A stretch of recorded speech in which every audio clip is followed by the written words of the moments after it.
Good day guys. Ito nga pala update. Nakuha na pala yung checkered ng tropang nagpasuksok. Naka double band yan panlaro. Hindi ko naman mahindian kasi ilalaro niya. Kaya okay na rin yun para masubok. Mailipad niya yung lahi nito. Para matesting na rin. Hindi nga ako lang ng pampatoka. Yung tropa. Nakuha na niya yan. Bali actually dalawa yan May isa pa dun sa kabilang loop. Double band din yun, nilalaro niya sa kila Poriel. Ganda rin yun para matesting din yung lahi. Yan din ang isang way para matest mo yung lahi. Kasi pag sa ibang loop, ibang way, ibang programa, ibang sistema, magandang paraan yun para masubok mo rin yung linyada na hawak mo. Ganon din tong Dirty Blue Bar na to, mapupunta to kay Red Check, gift bird ko. Ewan ko, may gift bird din yata siya sa akin Ewan ko lang baka mali ako. Pero ito sa linggo, kukunin na to ni Red Check. Para, ayun, naglilipad talaga yun sa sa Quezon City. Kaya maganda rin.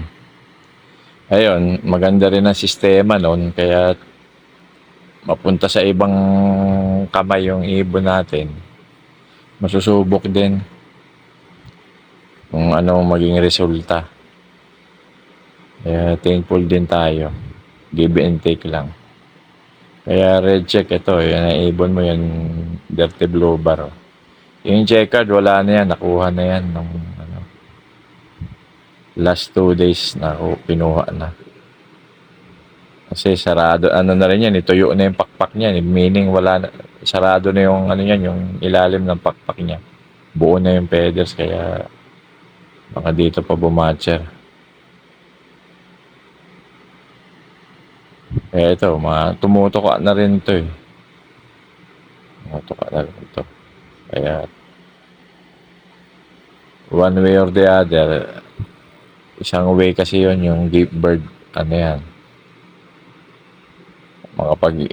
Makapag-impute siya ng ibang lahi sa loop niya, mailaro niya.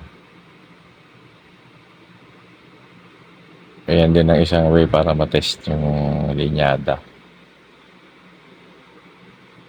Para sa ibang loop, sa ibang programa, mailipad.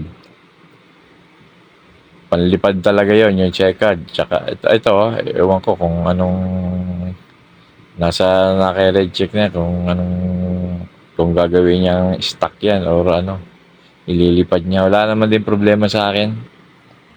Kung gawin niya namang stock to, okay din.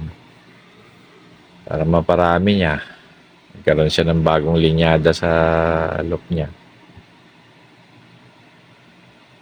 Kasi kahit ako, naglilipad ako nun yung kay Lopera, nilipad ko yun yung ibon na gift bird sa raffle bird. Nanalo nanalo rin siya sa BSRPC, 14th overall Si Swager 78. Ako recipient din ako ng mga gift bird, raffle bird kaya para sa akin one way or the other pareho kayong magkakaroon ng advantage sa ganong proseso. Yan talagang palasak na sa mga nag-iibon yung mga gift bird. Kasi truthfully talagang ang hirap naman din talaga maglipad ng linyada Halos 2 years na, 3 years na, hindi mo pa natatapos yung hawak mo linyadang ilipad dahil siyempre, kailangan mo rin ng finances. Hindi mo naman pwedeng lahat yan ma-entryhan mo. Kaya ending up na puro training. Di gaya lang talagang naikaklak mo. Yun talaga ang ultimately, yun ang may record ang ibon mo. Ako, dami akong ibon dyan. Although sa training, kita mo rin naman din talaga kung truthful ka sa sarili mo, sa ibon mo, hindi ka bogus. Ako, dami akong hindi mo lahat ma-entryhan. Siyempre, Kaya isang way ang gift bird para masubok. Kung gawin mang stock, masusubok pa rin kasi kung truthful din yung taong, honest yung taong recipient ng gift bird mo, syempre kahit paano, yung goods lang, yun ang may update ka kahit paano na nilaro, maganda yung performance, o kung ano man na nangyari. Kaya isa rin yan para ma-test sa ibang loop. Kasi kung magaling talaga din yung ibon, tas okay din naman yung programa, magpe-perform. Ako, yun ang sa palagay ko lang kasi iba-iba din naman tayo ng palagay. Yung iba naman, Perry Lane. Kaya naka-red check yan kung anong gagawin niya dito kay Dirty Blue Bar. Pwede niyang gawin yan, Guardia Civil. Naka-red check niya kung anong gagawin niya dyan kay Dirty Blue Bar. Kung ipiprito ba niya yan o sasabawan. Joke lang po. Pag binigay mo na ibon, wala ka ng ano ron. Nasa kapangyarihan na ng recipient yun. Binigay mo din. Ang sa atin na lang, ang hope na lang natin, yung update. Yung good update na lang, wag niyo yung bad. Basta, enjoy lang talaga. Yan ang isa sa bonus sa pag-iibon, yung gift bird. Halos apat na ang ibon na nailaro ko ng mga gift bird Maganda naman, nanalo naman.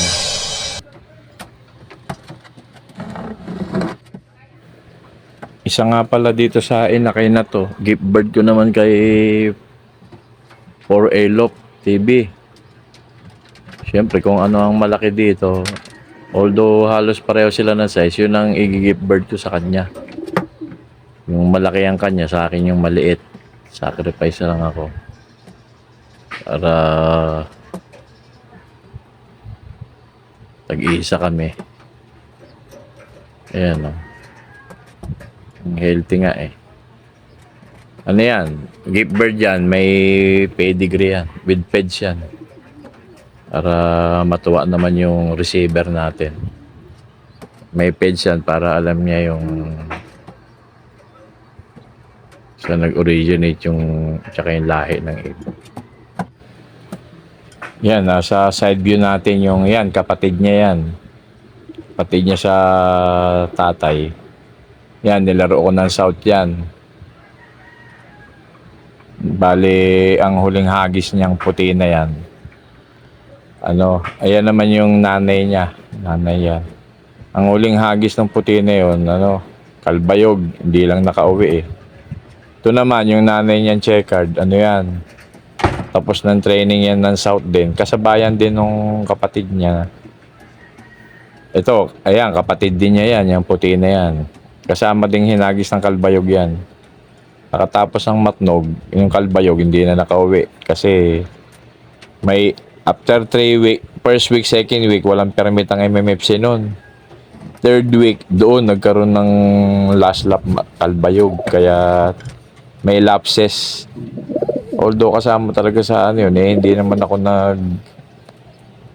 nag self toss, asa lang din ako sa track, low play lang. Kaya may lapses pa rin. Although wala tayong katwiran. Talo. Hindi lang umuwi. Ayan naman yung kapatid ni Batik. Puro nilaro ko ng South yun. Yung parents niya, yung sa mother side, yung mga descendants ng gift bird ko kay 4A. Ito naman, poster parent yan ng dalawa kong gagawin. Yan dalawa na yan. Gagawin ko namang stock bird yan. Dalawa na yan. Anak yan ni Batik. Pina-poster sitter ko yan sa kapatid niya. Yung kapatid niya na yan, Baker Luis Cho yan. Yan, siya ang poster parent. Yung dalawang inakay na yan, gagawin kong stock bird yan. Yan, ito yung parents ng gift bird ko kay 4A. 4A Lop, yan. Yan yung yan, si White Foundry. Yung hen naman, ano yan, Bastin Vandenbroek. Tas yung nanay niyang checkered na yan, Victor Tan. Victor Tan ang ano yan, nanay niya. Ito, nilaro ko to hanggang fan race to, hanggang tracker to ng San Fernando, La Union. 900 pa speed niya eh. Yung ano na yan, yung kak na yan, Pearl Eye. Kaya 4A, ito na yung gift bird ko sa'yo, yung inakay. Isa dyan, tag-isa tayo. Itong checkered na to, minsan, hindi ko na-entryhan to eh, puro training lang to. Minsan, nauuna pa to sa mga naka-entry. Itong ano na to, Mulanay, Balatan, Pio Duran, tsaka Pili. Hanggang Kamsur to, umabot to. Yes. Kaya naman naging Pio Duran. Tapos, supposedly, ang hagis ulit doon, Bulan Sorsogon. Nasira ang truck ng MMFC. Binitaw na lang ng Pili, Camarines Sur. Kaya, dapat Bulan yun. Yun, naikarga ko yan si Checkered. Wala, nasira yung truck sa Pili. Mas malayo ang Pio Duran sa Pili. Kaya, dapat yung Pili, supposedly, Bulan Sorsogon. Kaya, ayan, hanggang doon ang training ng checker niya ni Bastin.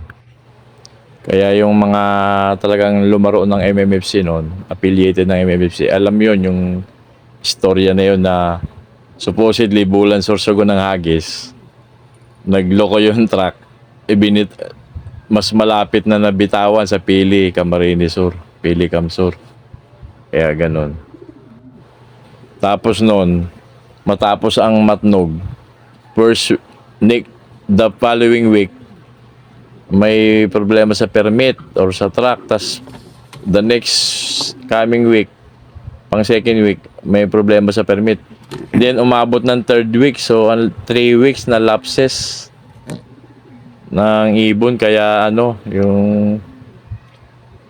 yung ibon ko, yung 4 na kinarga ko, wala, hindi ako nakapagpauwi ng Kalbayog nun. Doon, isang ang kinarga ko nun, isang black check, kapatid ni black check nga. Tsaka 3 puti. 4 na ibon yun. 3 puti, isang black check. Kapatid ni black check ngayon na nilalaro ko.